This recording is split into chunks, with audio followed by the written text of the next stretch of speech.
Why don't you like who you are? You know, you got some girls in here. I don't know why, but this is like an epidemic throughout the United States and the world. They come up to me, and these girls, they're so skinny, dude. You can see their ribs and their spines, bones in their back. Don't laugh. Someone's going through this. Be respectful of them. They're hurting inside. And they come up to me and they say, I don't like myself. I'm so fat. Dude, I saw a girl. I was walking in Publix. I wanted to cry. I was walking in Publix and this girl came in. A little bit shorter than me. It was like 5'9", something like 5'10". She came in and she was so skinny you could see every bone and vein on her. It was nasty, man. I'm sorry, but it was grotesque. Looked like the Holocaust or something. I was like, no, this can't be.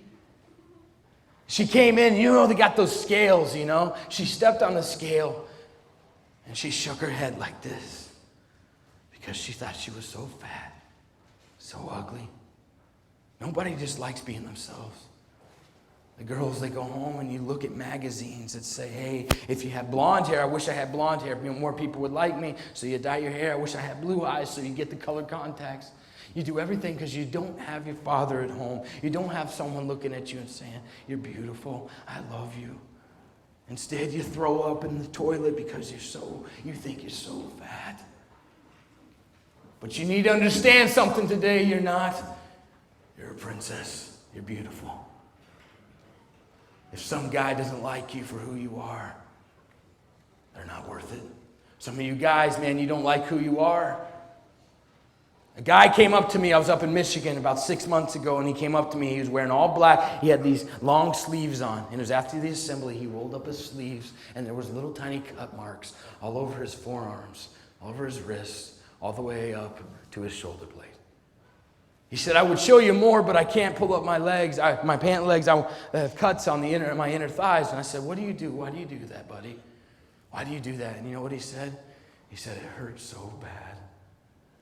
It hurts so bad inside. I just want the pain to stop. There's so many people that are hurting.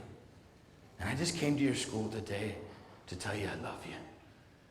That it's all right to hurt, but don't do that stuff.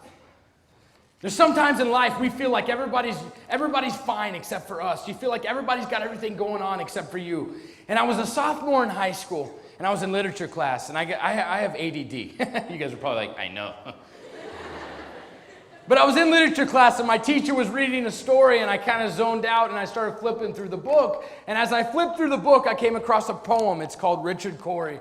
And I began to read it, and it reminded me that the person that you think has everything together, has everything going on, that you wish you could be like, that they're the ones that are most hurting inside. They're the ones that are hurting the most. Richard Cory, it says, whenever Richard Cory, he went downtown, we people on the pavement, we looked at him. He was a gentleman from soul to crown. He was clean-favored and imperatively slim. And he was always quietly arrayed, and he was always human when he talked. But still he fluttered pulses when he said good morning, and he glittered when he walked. And he was rich, yes, he was richer than a king. And he was admirably schooled in every grace. In fine, we thought that he was everything to make us wish that someday we would be in his place. So on we worked and waited for the light and went without the meat and cursed the bread.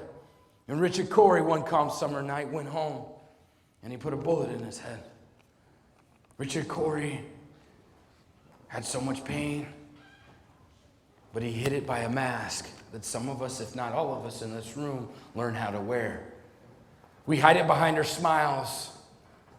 We hide it behind the parties, the girls, the jersey, the popularity. We hide it behind the clothes we wear.